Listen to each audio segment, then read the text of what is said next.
Students, अभी हम जो स्टडी करने वाले हैं उसका नाम है फेराडेज इलेक्ट्रोलाइसिस लॉ। अब देखिए, फेराडेज इलेक्ट्रोलाइसिस लॉ में जो फर्स्ट लॉ है वो क्या है? फर्स्ट लॉ है W डायरेक्टली प्रोपोर्शनल Q। तो यहाँ पर ये W क्या है? तो देखिए W and that is a Q। तो देखिए यहाँ पर जो W है ये है सब्सटेंस deposited at cathode।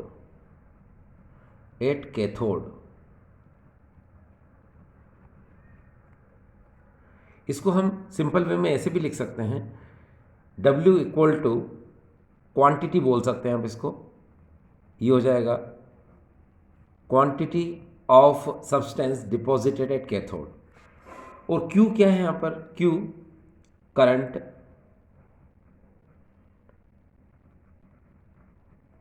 ठीक है, इसको हम लोग बोलते हैं करंट या फिर इलेक्ट्रिसिटी भी बोल सकते हैं।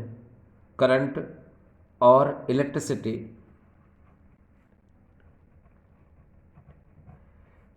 Passed in coulomb. ये देखिए, तो यहाँ एक बात बिल्कुल क्लियर है, W डायरेक्टली प्रोपोर्शनल Q। तो यहाँ पर W जो है quantity of substance deposited at cathode और Q करंट, यहाँ पर हो जाएगा करंट और इलेक्ट्रिसिटी पास्ड इन कूलम।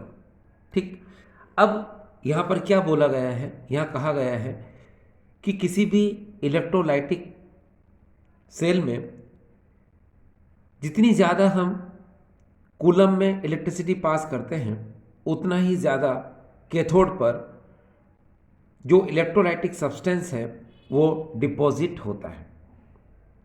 एक बार फिर से देखिए, Q directly proportional W, current और इलेक्ट्रिसिटी कूलाम में जितनी ज़्यादा हम पास करते हैं उसके कैथोड इलेक्ट्रोड पर उतना ही ज़्यादा सब्सटेंस वो क्या होता है? डिपॉजिट होता है। अब इसको, ये तो रटना पड़ रहा है आपको, आप इसको है ना ऐसे समझिए। देखिए, जैसे मान लो मैं यहाँ पर एक सेल बनाता हूँ, ये मैंने ले लिया पॉट, यहाँ पर मैंने 2 इलेक्ट्रोड लगा दिए। ये देखिए, ये 2 इलेक्ट्रोड लगा दिए मैंने। इसमें से एक जो है एनोड है, एक कैथोड है।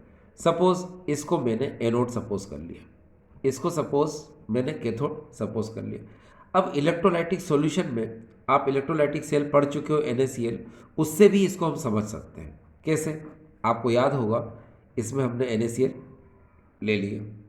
अब NaCl जो होता है ना, जब इलेक्ट्रिसिटी पास करते हैं तो NaCl में जो Na पॉजिटिव होता है ये कैथोड की तरफ यहाँ जाएगा और यहाँ डिपॉजिट होना स्टार्ट कर देगा।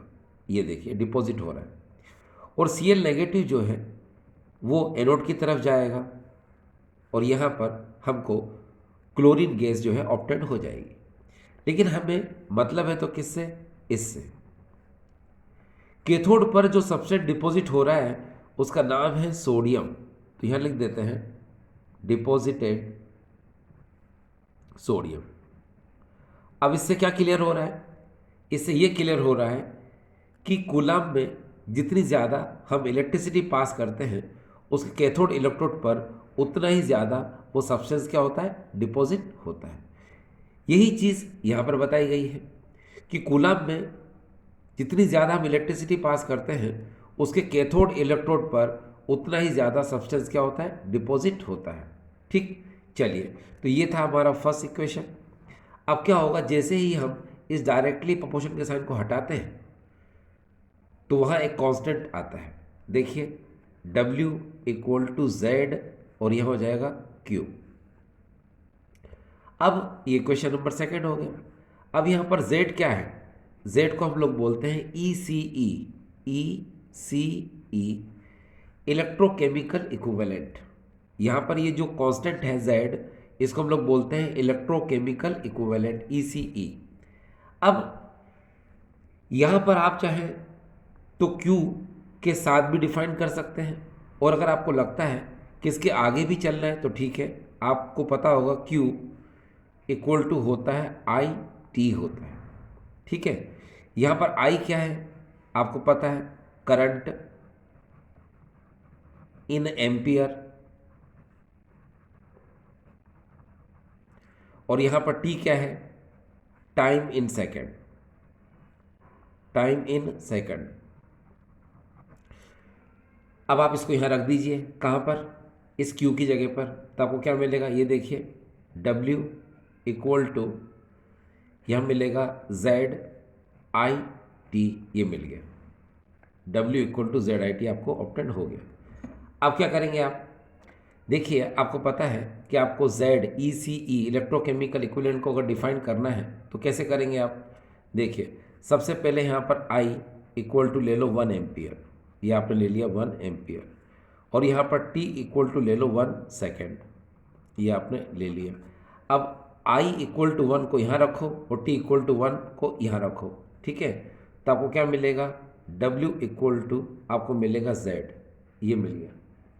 तो ये W इक्वल टू जो Z मिला है ना, ये कब मिला है आपको, जब आपने I इक्वल टू 1 एम्पियर और T इक्वल टू 1 सेकेंड को पुट किया, तो ये Z इक्वल टू आपको W मिल गया।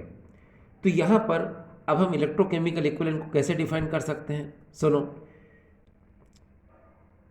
जब किसी भी इलेक्ट्रोलाइटिक सेल में 1 एम्पियर करंट को अगर हम 1 सेकेंड के लिए पास करते हैं तो उसके कैथोड इलेक्ट्रोड पर जितना भी सब्सटेंस डिपॉजिट होता है उसको हम लोग बोलते हैं इलेक्ट्रोकेमिकल इक्विवेलेंट। एक बार फिर से, किसी भी इलेक्ट्रोलाइटिक सेल में 1 एम्पियर करंट को 1 सेकेंड के लिए पास करते हैं तो कैथोड इलेक्ट्रोड पर जो सब्सटेंस डिपॉजिट होता है उसको हम लोग बोलते हैं इलेक्ट्रोकेमिकल इक्विवेलेंट, जिसको कि हम Z से डिनोट करते हैं। तो ये देखिए, ये था हमारा फर्स्ट लॉ। फर्स्ट लॉ खत्म होने के बाद अब हम पढ़ेंगे सेकेंड लॉ। चलिए शुरुआत करते हैं। यहाँ पर ये आ जाएगा सेकेंड लॉ।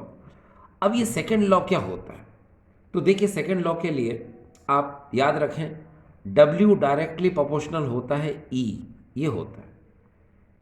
अब W यहाँ पर क्या है, W तो आपको पता ही है, पहले भी हम पढ़ चुके हैं, क्वांटिटी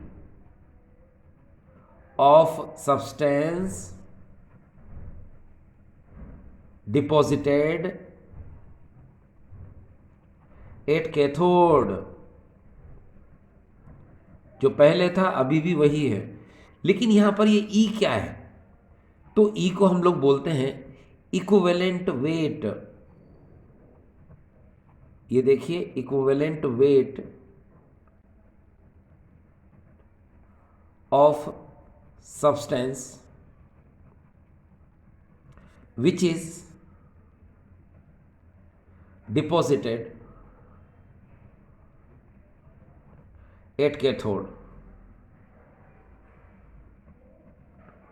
यहां पर आप इस बात को जरा ध्यान से समझने की कोशिश करो, क्या कि यहां जो लिखा गया है वो क्या लिखा गया है। देखिए यहां पर लिखा गया है, आपको मैंने बताया था W डायरेक्टली प्रोपोर्शन E होता है, तो यहाँ W क्या है, quantity of substance deposited at cathode, and E यहाँ पर क्या है, equivalent weight of substance which is या विच डिपॉजिटेड एट कैथोड।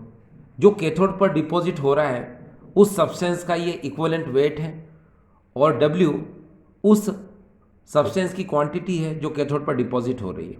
तो यहाँ क्या बोला गया है, W डायरेक्टली प्रोपोर्शन E का मतलब क्या होता है, यहाँ ये मतलब होता है कि जब हम 2 and more than 2 electrolytic cell को अगर हम सीरीज में कनेक्ट करते हैं और सेम इलेक्ट्रिसिटी पास करते हैं तो जिस सब्सटेंस का इक्विवेलेंट वेट ज़्यादा होगा वो कैथोड पर ज़्यादा डिपॉजिट होगा। एक बार फिर से देखिए, when 2 and more than 2 electrolytic cell are connected in a series and same electricity are passed, then those substance has more equivalent weight deposited more at cathode। ठीक, तो यहां समझ में आ गया हमको कि जब हम सेम इलेक्ट्रिसिटी पास करेंगे तो जिस सब्सटेंस का इक्विवेलेंट वेट ज़्यादा होगा वो कैथोड पर ज़्यादा डिपॉजिट होगा। ये कब होता है?